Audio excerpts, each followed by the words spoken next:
Hello दोस्तों, आज हम लोग पढ़ने जा रहे हैं एनसीईआरटी बायोलॉजी 12th क्लास का फर्स्ट चैप्टर रिप्रोडक्शन इन या sexual reproduction in flowering plants. आइए इसको हम शुरू करते हैं।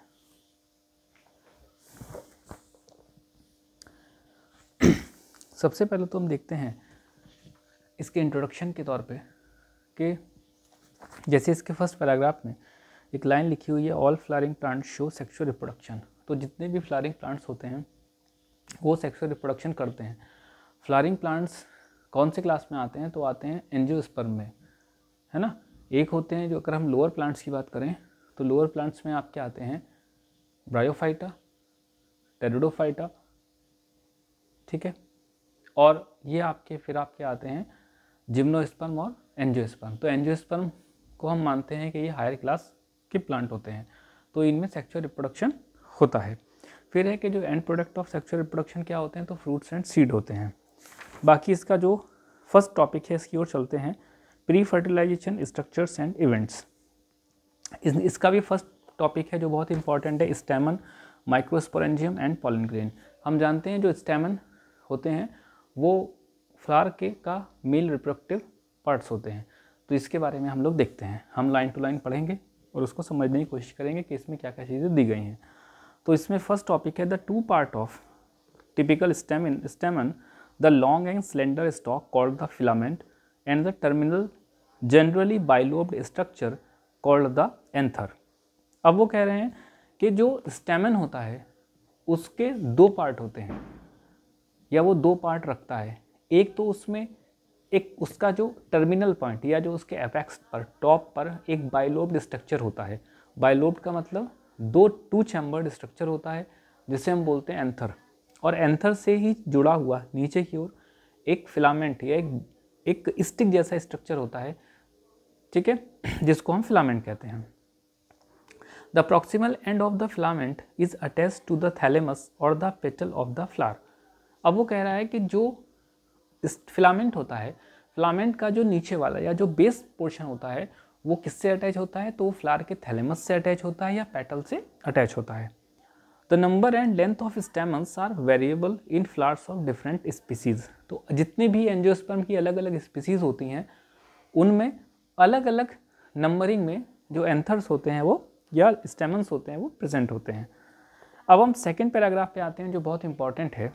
ए typical angiosperm anther is bilobed with each lobe having two theca, therefore they are called dithecous.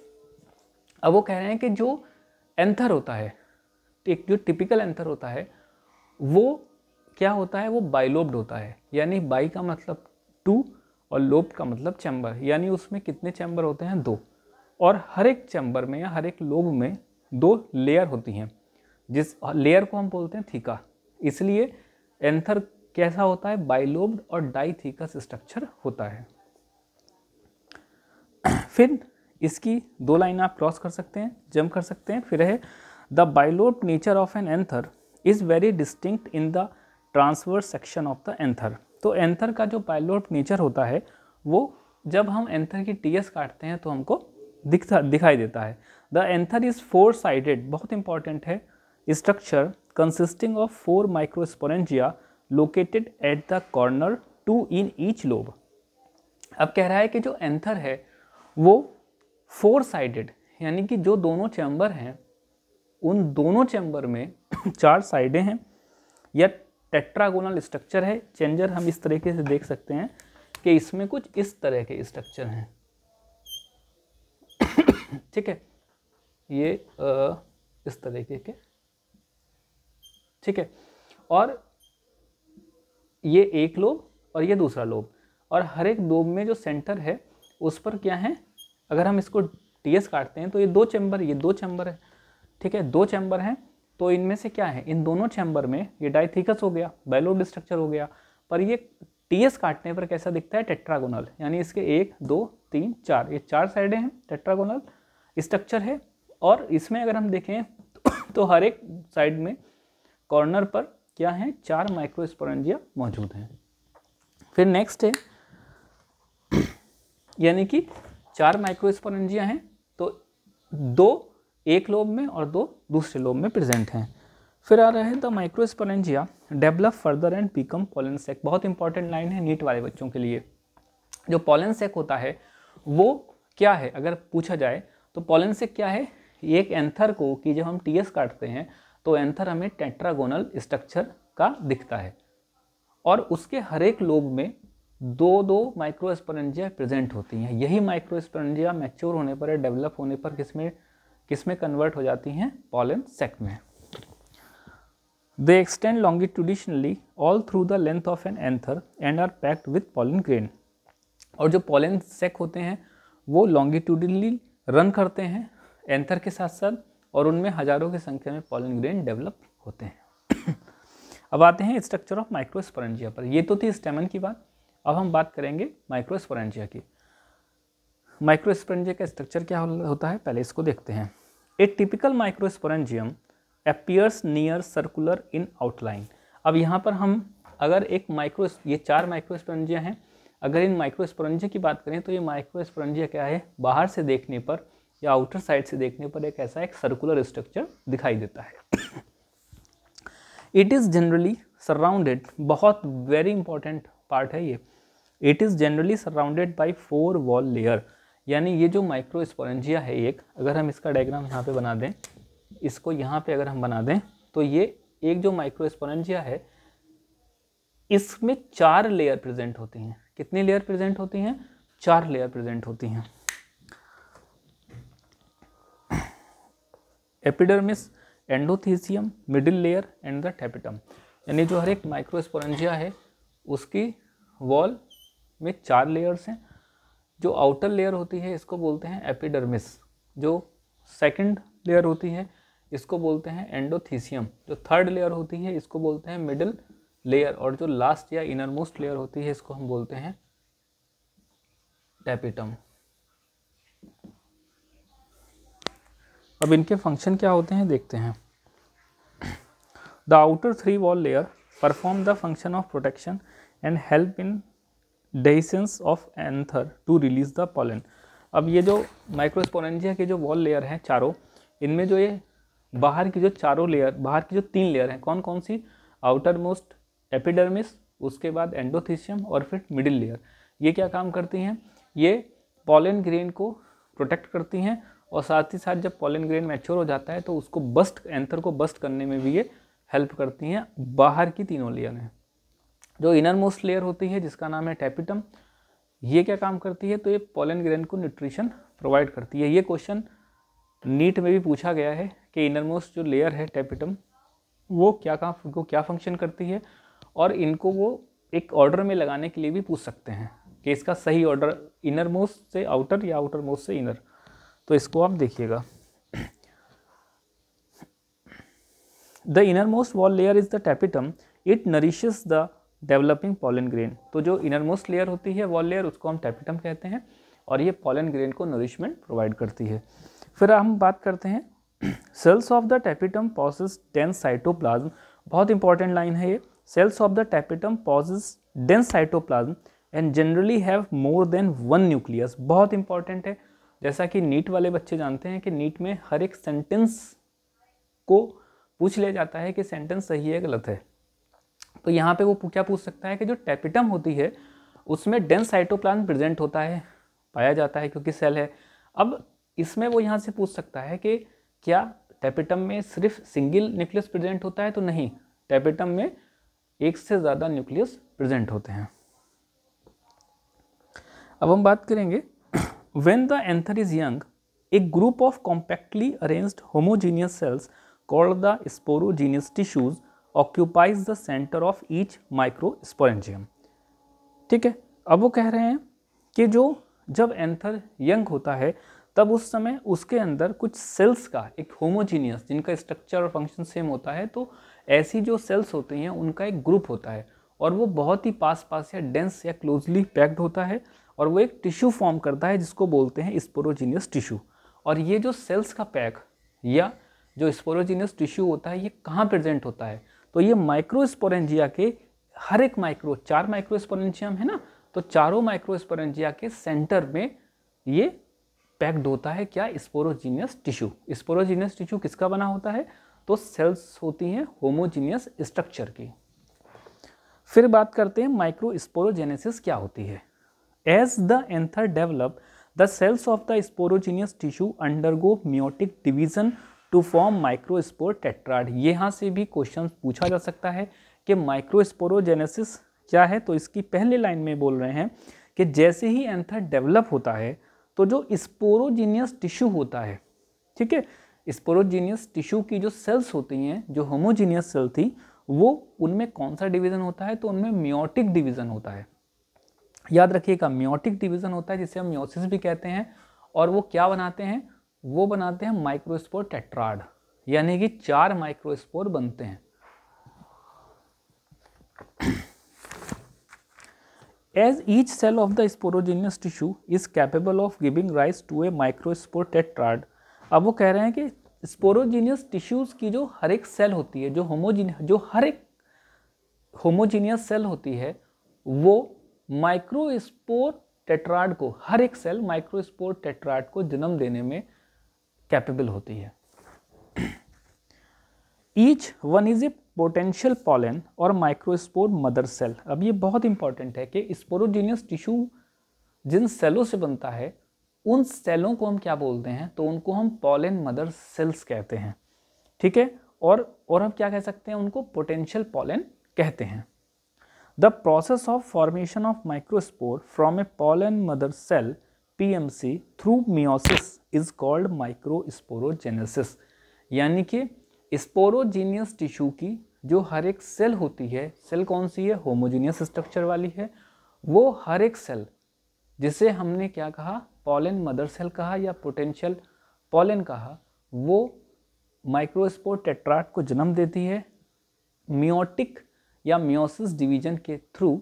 इस प्रोसेस को हम क्या बोलते हैं, माइक्रोस्पोरोजेनेसिस कहते हैं। अगर हम सिंगल सी भाषा में कहें तो पॉलन मदर सेल से या पोटेंशियल पॉलन से माइक्रोस्पोर के फॉर्मेशन की मियोटिक डिवीजन के हेल्प से बनने की जो प्रोसेस होती है, उसको हम क्या कहते हैं, माइक्रोस्पोरोजेनेसिस कहते हैं। The microspore as they are formed are arranged in a cluster of 4 cell. तो जो माइक्रोस्पोर टेट्राड बोला, तो टेट्राड का मतलब क्या है कि जो माइक्रोस्पोर बनते हैं वो आपके क्या होते हैं, वो 4 सेल के क्लस्टर या गुच्छों के रूप में बनते हैं, अरेंज्ड होते हैं, जिसे हम माइक्रो टेट्राड कह सकते हैं। As the anther mature and dehydrated the microspore dissociate from each other and develop into pollen grain. और जो ये माइक्रोस्पोर टेट्राड होते हैं, जैसे जैसे मैच्योर होते हैं, इनमें डिहाइड्रेशन प्रोसेस होती है और ये चारों क्लस्टर से अलग होने लगते हैं और किस में डेवलप हो जाते हैं, मैच्योर पॉलन ग्रेन में डेवलप हो जाते हैं। Inside each microsporangium several thousand of microspores or pollen grain are formed that are released with the dehiscence of anther। तो जैसे ही जो माइक्रोस्पोरेंजियम होता है उसके वो मैच्योर ग्रोथ करता है, उसमें जो पॉलन ग्रेन होते हैं वो बनते हैं। तो पॉलन ग्रेन क्या करते हैं, 1000 ऑफ नंबर्स की सहायता की में माइक्रोस्पोर या पॉलन ग्रेन बनते हैं और वो एंथर को बस्ट करके बाहर की ओर रिलीज कर दिए जाते हैं। अब बात करते हैं पॉलन ग्रेन क्या है। पहले हमने स्टेमन पढ़ा, स्टेमन के अंदर एंथर था, एंथर के अंदर एंथर बाइलोब्ड स्ट्रक्चर था, और क्या था, डाइथिकस था।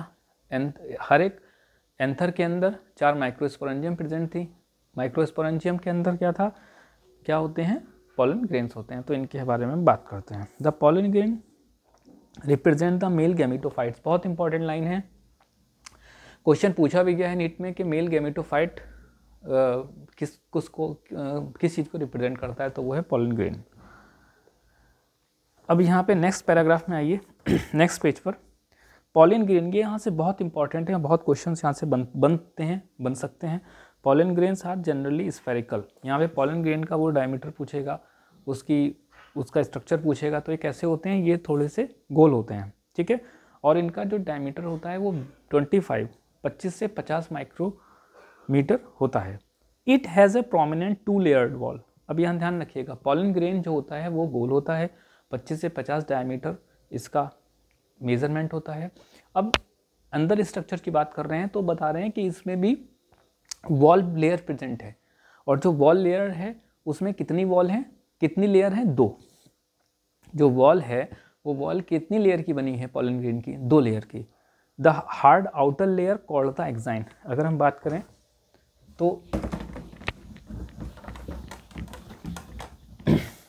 करें तो ये मान लीजिए ये है पॉलन ग्रेन, ठीक है। तो पॉलन ग्रेन की जो दीवार है, ये जो स्ट्रक्चर है, वॉल है, इसमें 2 लेयर हैं। तो जो ये आउटर लेयर है इसको बोलते हैं एक्साइन, ये हार्ड होती है। और जो ये इनर लेयर होती है इसको बोलते हैं इंटाइन, ठीक है। या इसको हम ऐसे भी लिख सकते हैं कि जो पॉलन ग्रेन की वॉल होती है, ठीक है, उसमें 2 लेयर प्रेजेंट होती हैं और जो आउटर लेयर होती है उसको बोलते हैं एक्साइन और जो इनर लेयर होती है उसको हम क्या बोलते हैं, इंटाइन, ठीक है। अब हम बात करेंगे, पहले हम बात करेंगे इंटाइन एक्साइन की।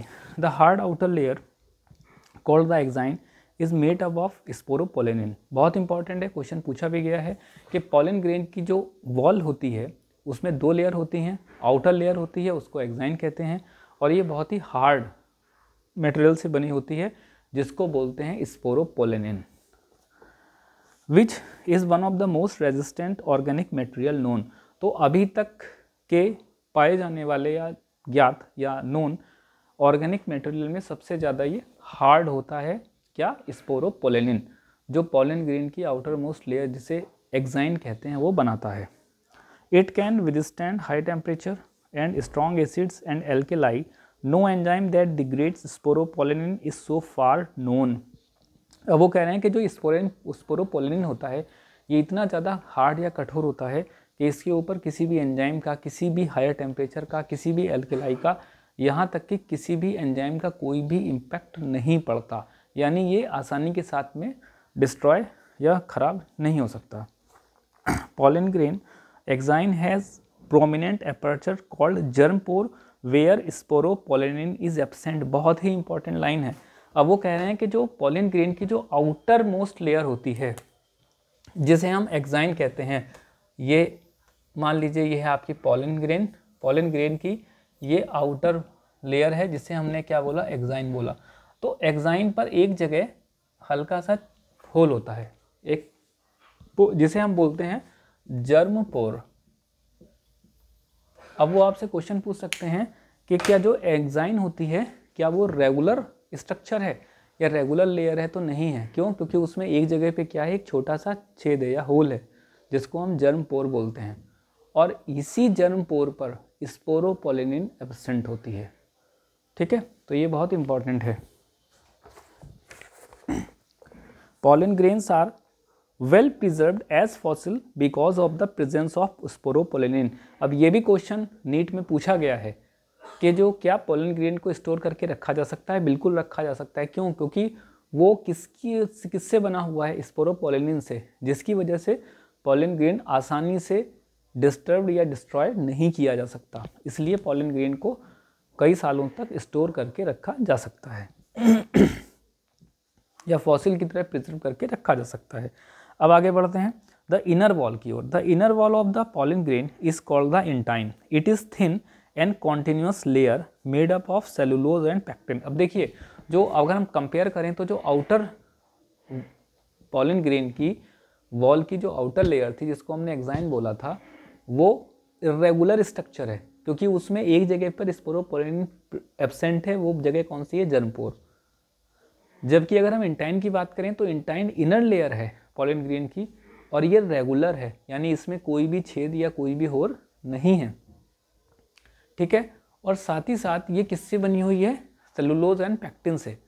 एक्साइन किससे बनी थी, स्पोरोपोलेनिन से। इंटाइन किससे बनी हुई है, सेलुलोज एंड पैक्टिन से। नेक्स्ट है the cytoplasm of pollen grain is surrounded by A plasma membrane. अब जो पॉलन ग्रेन, क्योंकि पॉलन ग्रेन है तो पॉलन ग्रेन के अंदर साइटोप्लाज्म भी होगा, तो ये साइटोप्लाज्म जो है वो कवर्ड है एक प्लाज्मा मेम्ब्रेन से। When the pollen grain is mature it contains 2 cell. अब देखिए, जब पॉलन ग्रेन मैच्योर हो जाएगा तो ये 2 सेल रखेगा, वहाँ दो वो वॉल की लेयर्स थी, ध्यान रखिएगा, एक्साइन और एंटाइन पॉलन ग्रेन की वॉल लेयर्स हैं, सेल नहीं है। पॉलन ग्रेन जब मैच्योर होता है तो उसमें 2 सेल होती हैं, बनती हैं, एक होती है जेनरेटिव और दूसरी होती है वेजिटेटिव। इसके बारे में हम देखते हैं। When the pollen grain is mature, it contains 2 cells, the vegetative cell and generative cell. पहले बात करेंगे वेजिटेटिव सेल की, कंपैरिजन हम करेंगे। Vegetative cell is bigger, it has abundant food reserve and a large irregular shaped nucleus. हर एक word पर ध्यान दीजिएगा। जो वेजिटेटिव सेल है इसका स्ट्रक्चर कैसा है, बड़ा है, बिगर है शेप में। दूसरा है it has abundant food reserve, vegetative cell आकार में बड़ी है और उसमें बहुत बड़ी मात्रा में, प्रचुर मात्रा में या ज़्यादा में मात्रा में फूड रिजर्व प्रेजेंट है। साथ ही साथ it has a large irregular shaped nucleus, और इसमें जो न्यूक्लियस है वो शेप में लार्ज है बट इरेगुलर है। ध्यान रखिएगा, वेजिटेटिव सेल स्ट्रक्चर में लार्ज है, इसमें फूड रिजर्व प्रेजेंट है ना, ज़्यादा मात्रा में, लार्ज क्वांटिटी में। इसका जो न्यूक्लियस है उसका शेप लार्ज है बट स्ट्रक्चर में कैसा है, इरेगुलर न्यूक्लियस है। नंबर क्या है न्यूक्लियस का, 1 है। The generative cell is small and float in the cytoplasm of vegetative cell. यानी जब पॉलन ग्रेन मैच्योर होता है तो उसमें जो 2 सेल बनती हैं, तो जो बाहर वाली सेल होती है उसे हम बोलते हैं वेजिटेटिव सेल, जिसका स्ट्रक्चर बड़ा होता है ना, और उसमें फूड रिजर्व प्रेजेंट होता है। उसके अंदर एक न्यूक्लियस प्रेजेंट होता है जो खुद बड़े साइज का होता है और वो न्यूक्लियस इरेगुलर शेप का होता है। इसी वेजिटेटिव सेल के साइटोप्लाज्म में एक और छोटी सेल प्रेजेंट होती है जिसको हम बोलते हैं generative cell. Generative cell, it is spindle shaped. Generative cell का स्ट्रक्चर कैसा होता है, डेंस होता है, स्पिंडल शेप्ड होता है, यानी छोटा गोल शेप्ड होता है, इस with dense cytoplasm and A nucleus. और इस सेल के अंदर भी अच्छी मात्रा में डेंस साइटोप्लाज्म प्रेजेंट होता है और एक न्यूक्लियस प्रेजेंट होता है। अब आगे वाली लाइन बहुत इंपॉर्टेंट है, नीट में ये पूछी भी गई है, डीएसएसपी, पीजीटी, केवीएस वगैरह में भी वैसे ही क्वेश्चन आते हैं, तो ये पूछ सकती है। एनसीईआरटी की हर एक लाइन, हर एक वर्ड बहुत इंपॉर्टेंट है। In over 60% of angiosperm pollen grain are shed at this 2 celled stage. अब वो कह रहे हैं कि 60% जो एंजियोस्पर्म की स्पीसीज होती हैं उनमें पॉलन ग्रेन के अंदर जब 2 सेल बन जाती हैं मैच्योर होने पर, कौन कौन सी, एक बड़ी वाली बाहर आउटर वेजिटेटिव और उसके अंदर जेनरेटिव, तो जैसे ही दोनों सेल बनती हैं तो 60% जो स्पीसीज होती हैं एंजियोस्पर्म की वो पॉलन ग्रेन को रिलीज कर देती हैं। ये क्वेश्चन पूछा भी गया है। Next, in the remaining species the generative cells divide mitotically. अब यहाँ पे डिवीजन इंपॉर्टेंट है, to give rise to the 2 male gamete before pollen grain are shed. अब ये क्वेश्चन पूछा भी गया था, जो रिमेनिंग, अब 60% में जो पॉलन 60% स्पीसीज में जो पॉलन ग्रेन होते हैं वो मैच्योर होने पर 2 सेल यानी वेजिटेटिव और जेनरेटिव जब बन जाती है तो वो रिलीज कर दिए जाते हैं। बाकी की जो 40% स्पीसीज होती हैं उनमें जो जेनरेटिव सेल होती है वो एक बार फिर से क्या करती है, सेल डिवीजन करती है। कौन सा, माइटोटिक। और अब कितनी स्टेज हो गई, कितनी सेल बन गई, 3।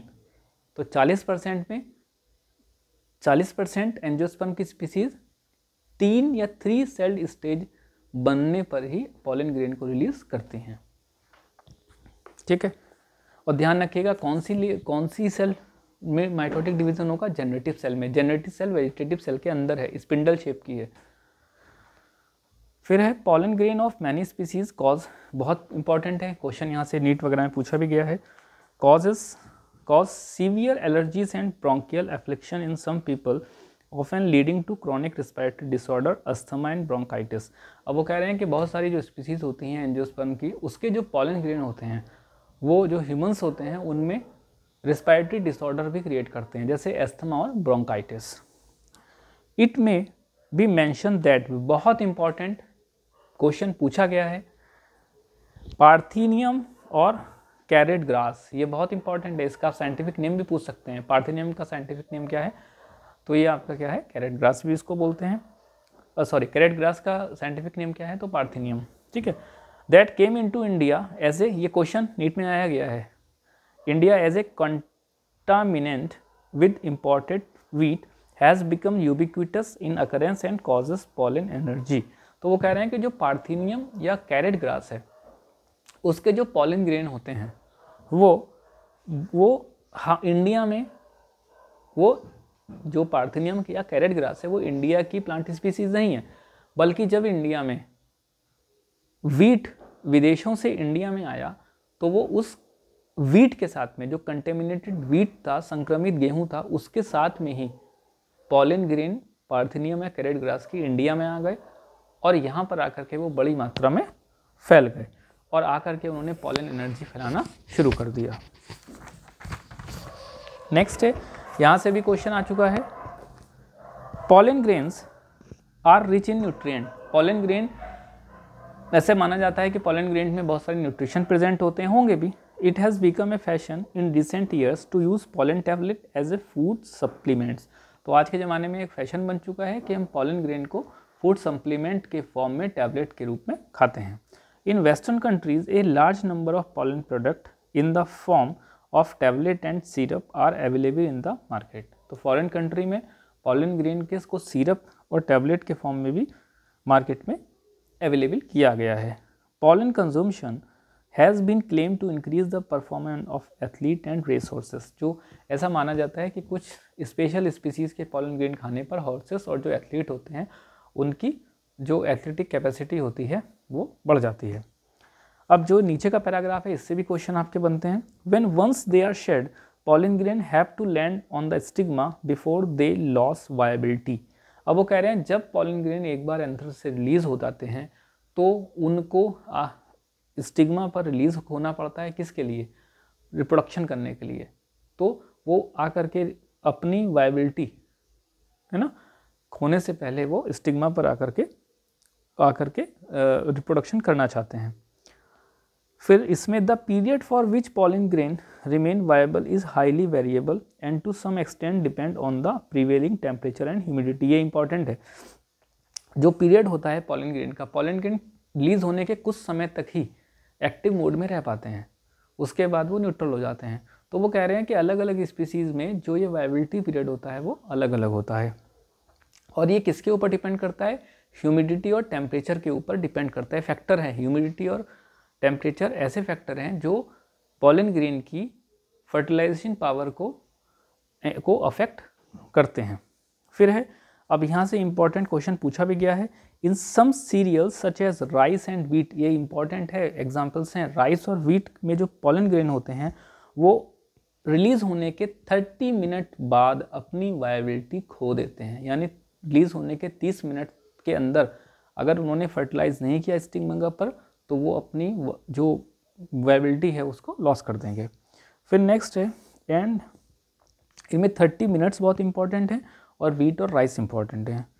And in some members of, ये 3 फैमिलियाँ हैं, रोजेसी, लेग्यूमिनेसी और Solanaceae, they maintain viability for months. इनमें जो पॉलन ग्रेन होते हैं वो कई मंथ तक बिना रिप्रोडक्शन करे हुए भी एक्टिव फॉर्म में रह सकते हैं, जब भी उनको मौका मिलेगा तो वो रिप्रोडक्शन कर देंगे। ठीक है, फिर नेक्स्ट लाइन में है, it is possible to store pollen grain of a large number of species for years in, बहुत इंपॉर्टेंट है, लिक्विड -196 डिग्री सेल्सियस। अब वो कह रहे हैं कि जो पॉलन ग्रेन किसकी वजह से फॉसिल के फॉर्म में सालों तक रखे रह सकते हैं? स्पोरोपॉलिन की वजह से, है ना। तो वो कह रहे हैं कि पॉलन ग्रेन को हम सीड बैंक में या पॉलन बैंक में भी रख सकते हैं, पर उसको उनको रखेंगे किस में? तो लिक्विड नाइट्रोजन में रखा जाता है पॉलन ग्रेन को -196 डिग्री सेल्सियस के टेम्परेचर पर। ये दोनों ही पॉइंट बहुत इंपॉर्टेंट है, यानी पॉलन ग्रेन को स्टोर करके सालों तक रखा जा सकता है लिक्विड नाइट्रोजन गैस में, और टेम्परेचर कितना होना चाहिए? -196 degree Celsius. Stored pollen can be used at pollen bank similar to seed bank in crop breeding program। और ये जो पॉलन ग्रेन जो हैं जिनको कि स्टोर रखा जाता है लिक्विड नाइट्रोजन में -196 डिग्री सेल्सियस के टेम्परेचर में, इनको हम जो कल्टीवेशन प्रोग्राम होते हैं या क्रॉप ब्रीडिंग प्रोग्राम्स होते हैं उनके लिए हम इनको स्टोर करके रख सकते हैं। तो आज के लिए इतना ही। बाकी कल का हम पढ़ेंगे और कोशिश करेंगे कि आपका आधा चैप्टर रोज़ाना हम इसको कंप्लीट करें। और ये जो हम पढ़ा रहे हैं इसकी हर एक लाइन बहुत इंपॉर्टेंट है, चाहे सीबीएसई बोर्ड के बच्चे हों, नीट के हों, डीएसएस भी का एग्ज़ाम अब आने वाला है, केवीएस आने वाला है, यूपी टीजीटी पीजीटी वैकेंसी हैं, तो एनसीईआरटी बहुत इंपॉर्टेंट है सभी के लिए। तो इसलिए ये कोशिश है कि लाइन टू लाइन हम उसको क्लियर करें और जहाँ पर इंपॉर्टेंट पॉइंट हैं उनको हम आपको बताएं। ठीक है, तो बने रहिएगा। बाकी हम लोग कल इसका नेक्स्ट वाला पोर्शन है जो फीमेल फ्लावर का फीमेल रिप्रोडक्टिव पार्ट है, उसको हम कल पढ़ते हैं। Thank you.